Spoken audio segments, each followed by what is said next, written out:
My top 10 ETF funds with the highest total return. That's right, we're not chasing yield, we're chasing total return and no NAV erosion. Let's get into today's video. Hey everyone, welcome back to the channel. I'm Doug the Retirement Guy. Most investors chase yield. It's kind of true. Everyone really gets into where they start chasing that yield. The big monthly income, the eye-catching distributions. But the problem is that no one ever likes to talk about, and really never does, is if the ETF's NAV is constantly eroding, you're slowly liquidating your own portfolio.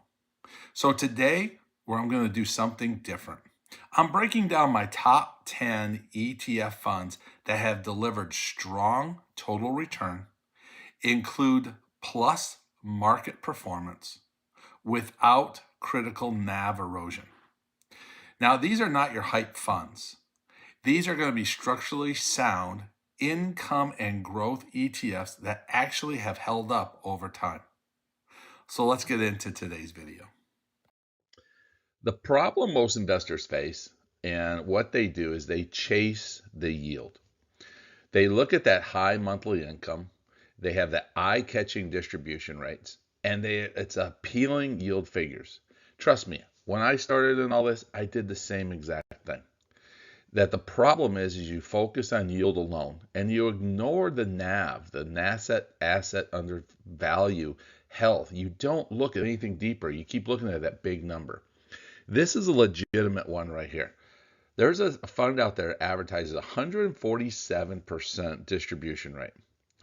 If I was a new investor or someone looking for big income, I'd be all over this fund in a heartbeat. 147%, I could double my money in a year. This is crazy.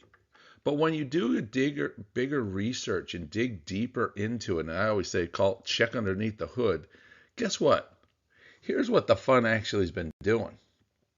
It's down 81.27%. It is a continuous drop off from the cliff of $24 at the beginning of the year down to a $4 stock. It's that consistent NAV erosion that is tearing this thing apart. So it's just tearing the portfolio apart completely. The total return on this fund is negative 26.70%. Even with the large 147% distribution, it's actually losing money. So the portfolio is declining. So basically what you're getting is your money back. You're just getting your own personal money back. And hopefully you put enough money in to get enough money back out of it. So this is why I set up the ground rules. And what we're doing here, we are not setting this all up as of this is not financial advice. This is considered a financial situation before making market decisions. Past performance does not guarantee future results. Historical returns do not predict the future. And this is not for everyone. Consider your risk tolerances. If you need financial help, always contact a financial advisor, as I am not a financial advisor. I'm just a regular retail investor. Now, the key definitions that we have, total return is distributions plus the market performance. Okay, that measures all sources of return, not just income. No NAV erosion means there's no persistent long-term structural decay, not short-term volatility. So many people get NAV wrong. There's so many people, even some YouTube people out there, don't understand the true aspect of NAV erosion. And sustainable income. Income that is supported by underlying assets, not artificial structures. These are my key factors that I'm using in the definitions for this presentation. So what makes these ETFs different? Well, traditional income ETFs chase the maximum yield at all costs, often use aggressive option strategies, and focus on high distribution rates. Ignoring NAV erosion can lead to the portfolio liquidation and often require frequent rebalancing. These structural sound ETFs, they use balance and growth objectives. They focus on sustainable strategies. They maintain structural integrity over time and generate total return through both income and price performance. And they're designed for long-term capital appreciation. So these are built to hold up over time, even during market volatility. So the very first fund that we come up with is CHPY from YieldMax. This is the Semiconductor Portfolio Option Income ETF.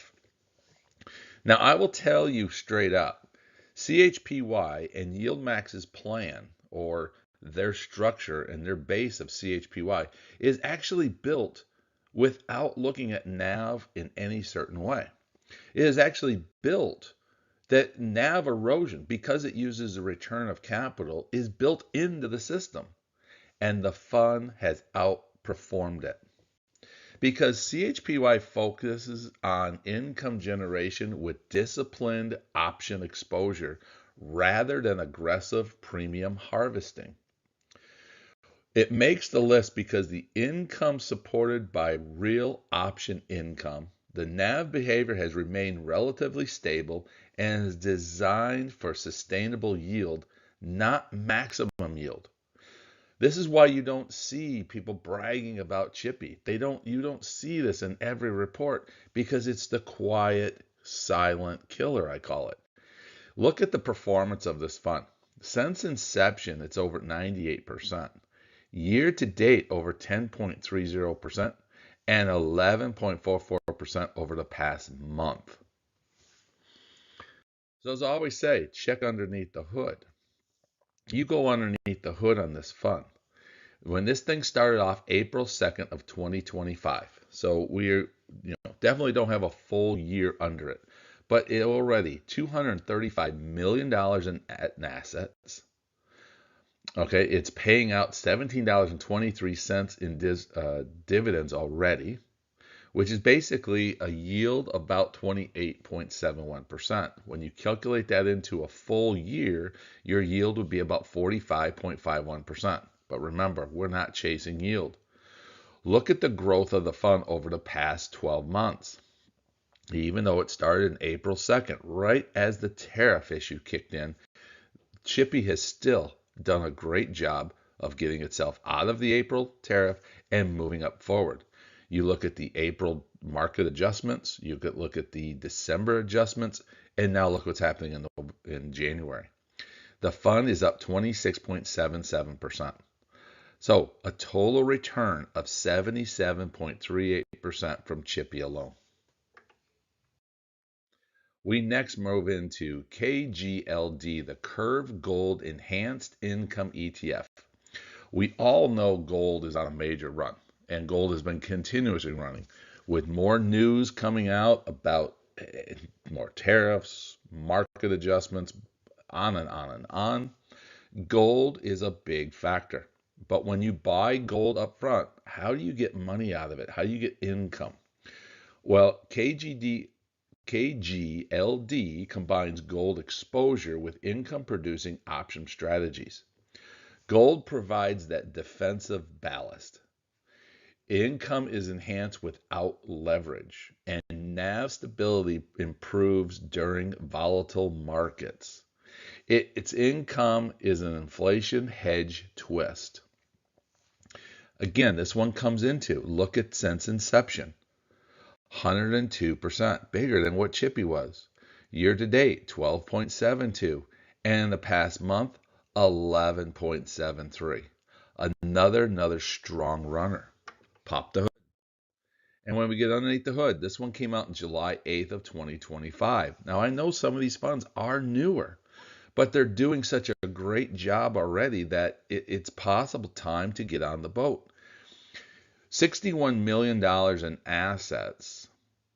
Right now it's paid $1.70 in dividends. This is a monthly payer. So you look at the down below, they started off fairly slow and now they've raised it up to 30 cents per share per payout. So that yield actually works out to be over a 12-month period of 11.59%. The growth that we've seen over just this short period since July, 37.71% for a total return of over 44.32%.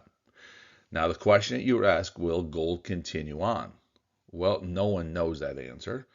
But at this point, the fund continuously rises from its low of $24.55 up to now currently $34.08 at the time of this video.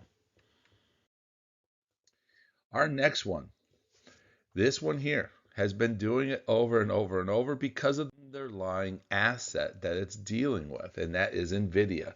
This is the REX shares Nvidia Growth and Income ETF.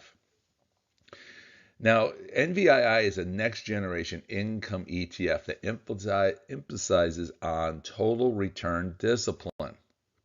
Right why I like it. It's all around total returns.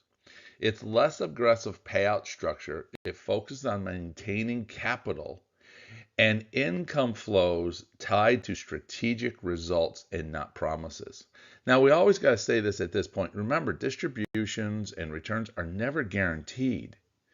But when you get companies who are focused on trying to do a total return, capital appreciation, is funds that were here for the long haul. So you need to understand one big rule of this one. You can't pay income forever if the NAV is collapsing. And that's why these guys are constantly working towards that piece. We look at the inception, 71.39%. Now, year to date, it's down about 3%. Past month, down 1.27%. These are market adjustments, but we have to focus on them because what is actually happening in the market? Pop the hood. So when we take a look at Nvidia from REX shares, now you've got to remember REX shares does something unique, and I should have put this in probably the previous screen, but they put 50% of their funds towards the option-based side of things, and the other side is they use it for open, uncapped growth. So $78 million in total assets. That came out in May 28th of 2025. We look at the distributions below. They've paid $8.38 since May. They're focusing in on about a 40% yield. And they've had a fairly consistent payout right around that 20 cents per share. Now, when we take a look at when we talked earlier that they're down a little bit, yes, because this thing, the Nvidia side of things is a very volatile piece with the AI market. So we have some great growth, stabilization, spikes, and now it's come back down to a reestablish when we started hearing about AI, the AI bubble. As people are going to continue to invest? Can they sell their chips in other countries? There's a lot of pieces to it. So for over 1 year, they're up 7.7%. So really, again, you see Nvidia has and REX shares has a strong market resilience, market bouncing. It will go down, it will come back up. So it is a little bit more volatile to a portfolio. But the fund's total return is 40.62%.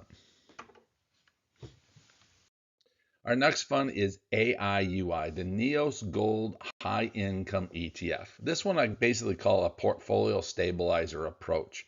It blends income with alternative assets. It's diversifying return drivers and stabilizes the performance. So this is not just an income tool. This is one to stabilize your portfolio.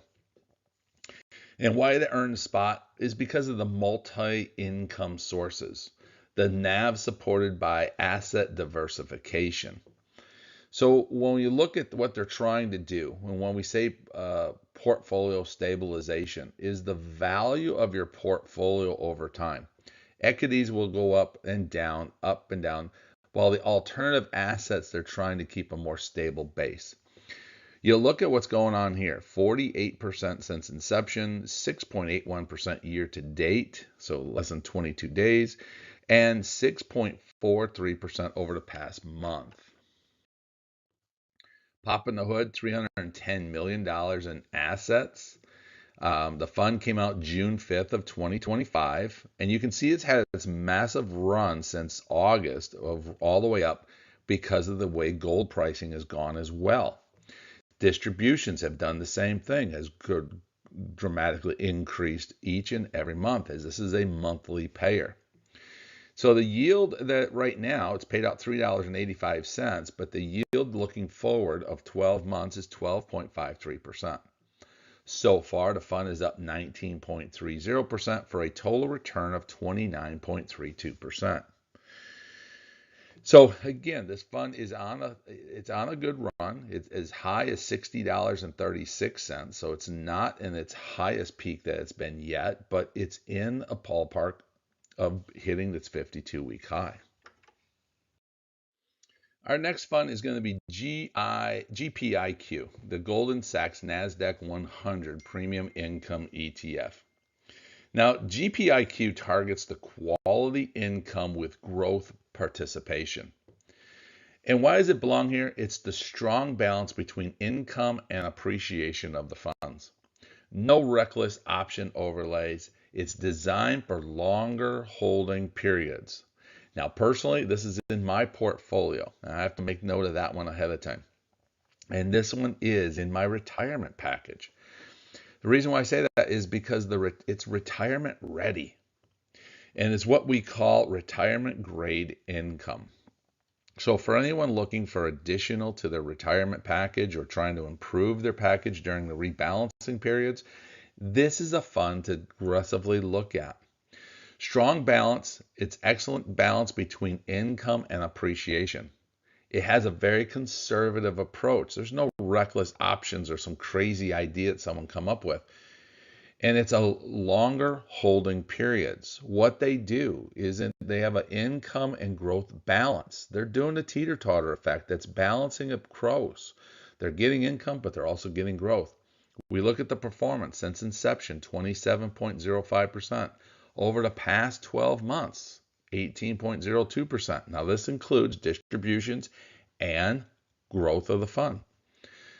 Year to date, 0.56, and 1 month, 0.43. When we pop the hood, this one came out October 24th of 2023. So yes, we do have some older funds, some experienced funds, part of my top 10, because this one gives you the experience. It had the April 2nd huge drop off for the tariffs plan. It had its readjustment and rebuilding back out of that, along with the November drop off, market adjustment, December market adjustment, and where we sit today. So $2.7 billion in net assets. Okay. They've paid out $5.22 in distributions. And currently their yield is 9.82%. They've had add-in the growth of 6.25% over the past 12 months for a total return of 16.63%. You look at distributions. Distributions have pretty much maintained and slowly been climbing, other than the drop-off for the April and correction of May, and slowly have recovered themselves back up to about 46 cents in the last distribution. So, excuse me. So this is what shows you how a lower yield can actually get you a bigger total return. Our next fund, QDVO. Now, QDVO focuses on dividend growth stocks with investment enhancement. This is from Amplified CWP Growth and Income. So it works this way: the dividends first and options second. So it prioritizes getting dividends from companies that they're investing into. The NAV supported by high quality underlying holdings. So you don't have to really worry as much as their underlying, because that's part of their strategy. The income growth alongside with equity strengths. The fund provides you do not need extreme yield to generate strong total returns. So why does QDVO stand out? Well, the total return potential with the dividend growth is around 80% versus a traditional high yield or extreme high yield that's looking at 95%.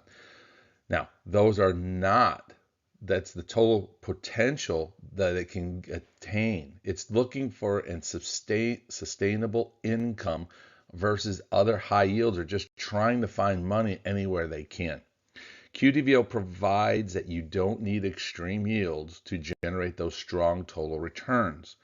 When we take a look at this since inception, 20.95%, 1 year 17.06%. Now we're having a little bit of market correction at negative 0.76 year to date, 0.80% over the past 1 month. We look under the hood of this one. Again, $576 million under assets. This one came out August 22nd of 2024. So we're well into a full calendar year to give us some evaluation of what it did last year and looking towards what it can do in 2026. We see that it did have that April 2nd drop off. It had its recovery out of it. And the November, December, all of that really didn't affect what it was doing. It pretty much maintained where it was at, which is a positive sign. Over the past 12 months, it's paid out $2.88 in distributions. With the price at $28.80 at one, that's about a 9.99% yield. Now, moving forward, as they've made adjustments, they say their yield will come in to be about 11.2%. with a growth rate of 5.53 for a total return of 16.24%. So this is a fund that's going to put into, again, could easily fit into a retirement fund that gives you some growth along with some income to give you a nice total return across the board.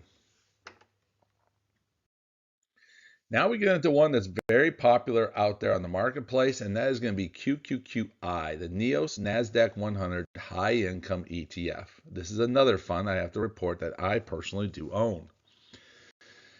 This is a structured option strategies, and they use a strategic and reckless versus reckless option strategic strategies across the board. When you look at this fund, they work with the NASDAQ 100, which is a heavier tech setup. They use the highest 100 in NASDAQ, the highest, biggest companies, and which is primarily based around technical. So a little over 48 to 52% is into tech. And that's had a good solid run all of 25. So since inception, 18.7%, 15.29 over the past year. It's down just hair under 1% year to date, and it's down 1% for the month. Now, QQI provides that disciplined option and uses enhanced income without sacrificing the NAV stability. When we look at the fund, now you can see it has had a drop off because we had bad news that, oh, we're going to do tariffs again in Greenland and we're going to invade Greenland and all the rhetoric of bad news. And you have to ask yourself, is it bad news or is it bad funds? And this is what we call a market reset, a market adjustment. And you don't see it dropping off. You don't see a huge downward trend all the way through. What you see is a bad news cycle, and that bad news cycle will happen to the big tech companies. But a company with $8 billion under assets, it paid $7.44 in distributions for a 14.07% yield. And the fund came out in January 30th of 2024. So happy birthday. We're almost on its birthday period, 8 days away, that this thing would be actually now 2 years old. It does pay out its distributions monthly. And you can see the dividends have been fairly steady other than that April drop off. It's recovered and then stayed steady right now, about 64 cents per share. Again, distributions are not guaranteed, so this is never guaranteed funds. So the only negative that it has right now is the current drop off of that 0.86% in its growth, but with a 14.11% yield and a total return of 15.41%, this is a solid long-term play winner working in those high-tech packages. Next, another very popular fund, SPYI, the NEOS S&P 500. Have to mark it again. Another one I definitely have deep in my portfolio. And what the big advantage here is, it's a fund that they built that is, first off, tax efficient. They work to give you the best possible tax efficiency of an ETF. Now, we could go in and spend hours on how the tax efficiency works with NEOS and all these different funds, but primarily they are setting this thing up for long-term capital gains taxing, so it's the lowest possible gains that you can get into, has a strong total return, NAV stability. So this one gives you the tax advantage, a balanced approach, and growth. 14.08% since inception, 13.9% over the past year, 0.72% year to date, negative 0.33% over the past month. Now, this is a core income ETF, and this is not a yield trap. I think I said this earlier. This is definitely one that's in my portfolio and in my long-term portfolio. Popping the hood on this one. This one came out August 30th of 2022.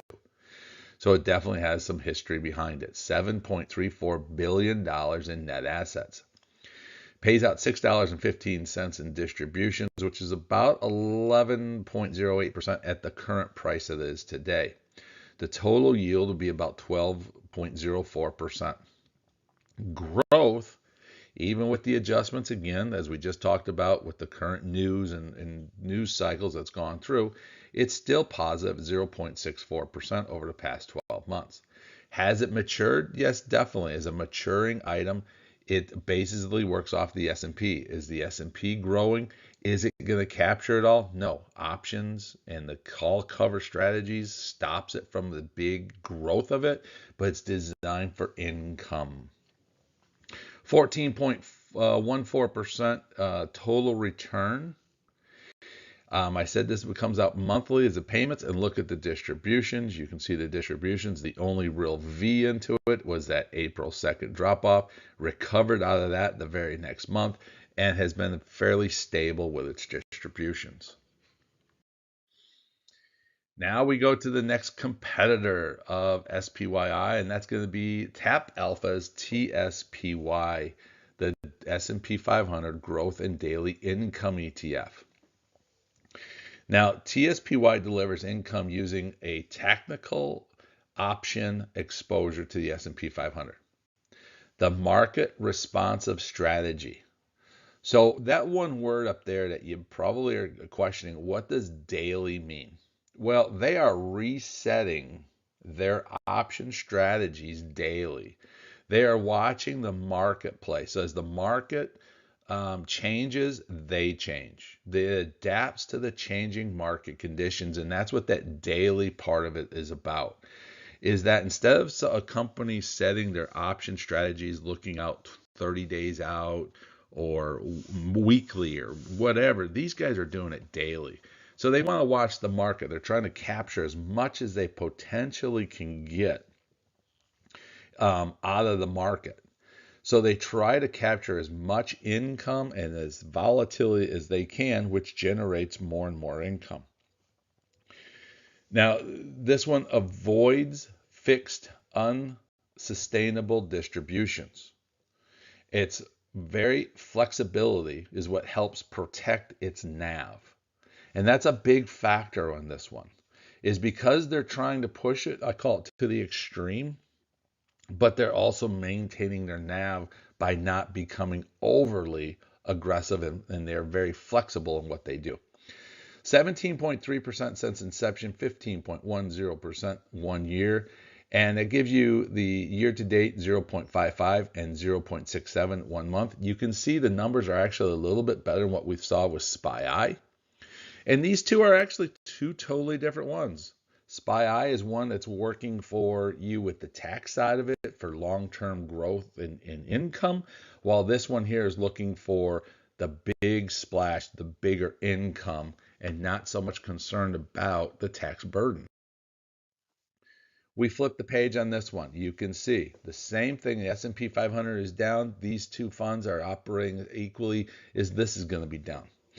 So the growth is down negative 0.71. That's a market adjustment. You wait the next day, the next 2 days, you see the market will come back, and that's how you know it was a market, bad news market cycle, I call it. August 14th of 2024, this fund came out. So TappAlpha is definitely a little over a year operation. Yield of 14.20%. It does pay out monthly. Look at the distributions. You can see the only one that, again, drops down is April. It's recovered and has been on a fairly steady growth across the board. You know, a penny here, a penny there makes a big difference. So it's paid out $3.50 over the past 12 months. Expense ratio is 0.77, a little bit higher because of what they do, but it's a very affordable fund to get into it at that $25 price point. Now we go to number 10, our last fund in the group, and this is JEPQ. This is a gold standard for income investors. This one is probably in 90% of the retirement funds that are out there. This has been one that JPMorgan came out with after JPII. They came out with JPQ, which works off the Nasdaq 100 again, trying to generate a little higher income, which they were able to do. But this is the one that everyone kind of puts their hat to. It's a high quality NASDAQ exposure. It's a conservative option overlay, and it's a strong income without destroying capital. The whole story of doing this video was exactly that. Keeping your capital in reserve and still making good income for retirees. It proves one clear thing. You can generate income and preserve your NAV if you structure your funds correctly. Don't chasing yield. Don't go after the big hype. Don't go after all the craziness. Sit back and slowly develop yourself into the positive piece. So JPQ does exactly that. It has that conservative option overlay. This one's 16.33% since inception, 14.28% in 1 year. Both numbers are 0.79 and 0.92 for 1 month and year to date, respectively. Popping the hood on this one. This one came out May 3rd of 2022. This one's had a 1.59% growth over the past 12 months. April 2nd took a big chunk out of it, but it recovered. It recovered from every major market drop-off this past year. $34 billion in assets, so it's not just a one-off fund, it is a huge fund. Expense ratio is 0.35%, so most of your money is going to work for you. $6.12 in dividends paid out. Their yield is 11.17. For a total return of 13%. So this is one of the most impressive ones that you have across the board, whether you get growth, income, a mixture of everything. You look at their distributions, they are a little bit, I'll call it roller coaster style. It's the only thing I have negative against it. It is a little roller coaster style, up and down, up and down. But they've performed good times, bad times across the board. So give you a summary, guys. Here is the chart of all 10 of my ETFs across the board, basically rating it in total return numbers. Number one being Chippy at 77. That's a weekly payer. Yes, it's going to be high. That's going to have more risk to it, but it has the fundamentals underneath it to keep it going forward. KGLD gold, 44%. Nvidia is another weekly payer at 40%. Then we get into another gold. So you can see a little trend here. Gold and chips are the two biggest ones that I've had this past year. Then we get into the Nasdaq. It has been very, very strong. And then we get in the S&P 500. So we didn't go into single individual stocks. We didn't dive into anything spectacular. We gave you some solid cores that have solid pieces. NASDAQ, S&P 500, and then some high-tech chip side of things, which is AI and technical. And then we get into solid hard coal with gold.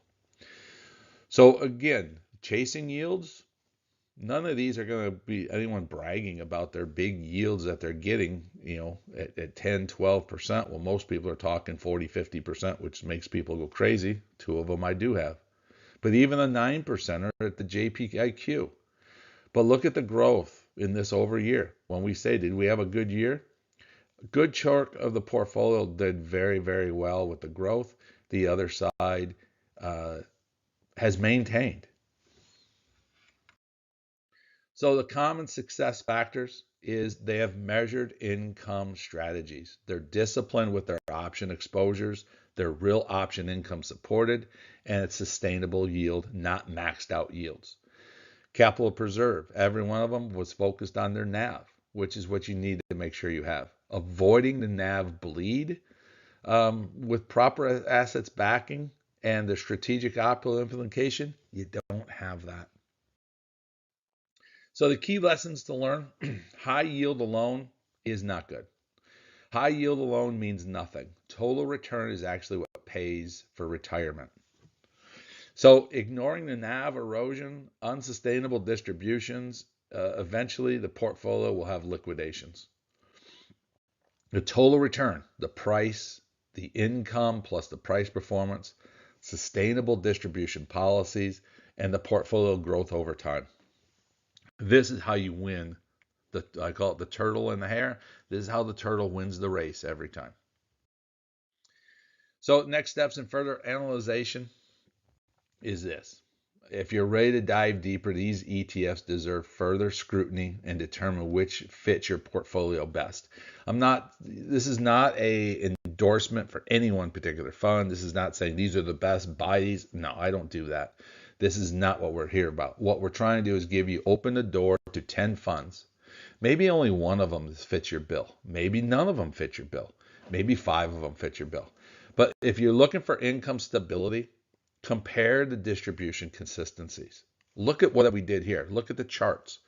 Evaluate what's going on. Look at it over a long period of time, as history does not always mean anything, but it does give you some idea where you're sitting. Assets to yield. Is it sustainable? Volatility. Examine the NAV. Don't be afraid to ask about NAV. Don't be afraid to ask, how does this do? I showed you some funds that actually showing a little bit of negative to it. But long term, they're there. And retirement suitability. Retirement, what you want something that's slowly growing, okay, and pays income so you can pay your bills and live off of it and live happily ever after. So you want to find a fund that does that. And we showed you some that was in here too. Let me know what your favorite is. Let me put a comment down below. Tell me what you think about the video. I'd love to hear from you. Tell me where you're at. Did you like this style of video? Is this helpful for you? Let me know, because we're trying to help you grow your portfolio, and we'll catch you next time.